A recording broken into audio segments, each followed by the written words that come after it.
તલાલા ગીર શ્રી મારુતિ નંદન વૈષ્ણવ માર્ગી સાધુ સમાજ દ્વારા શ્રી ભાઈ આશ્રમમાં ભવ્ય સમૂહ લગ્ન ઉત્સવનું આયોજન કરવામાં આવ્યું.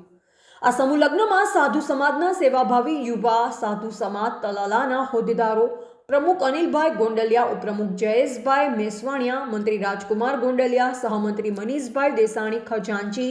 યાજ્ઞિકભાઈ દુધરેજિયા, સભ્યશ્રી વિજયભાઈ દુધરેજિયા, સભ્યશ્રી મહેન્દ્રભાઈ દેસાણી, રમેશભાઈ દેસાણી, પ્રવીણભાઈ ગોંડલિયા, સંજયભાઈ મેસવાણિયા તથા અનેક માનવતા મહેમાન જેવા કે ગુજરાતના ભાજપ સાંસદ શ્રી રાજેશભાઈ ચુડાસમા તથા માનસીભાઈ પરમાર તથા સાવરકુંડલા માનવ મંદિરના શ્રી ભક્તિરામ બાપુ હાજરી આપી અને આ લગ્ન ઉત્સવમાં 5 દીકરીઓને આશીર્વાદ આપી પોતાના મંતવ્ય રજૂ કરી સભાને આશીર્વાદ સમક્ષ પાઠવ્યા હતા. રિપોર્ટર મુકેશ સરપુડિયા, વિસાવદર, જૂનાગઢ.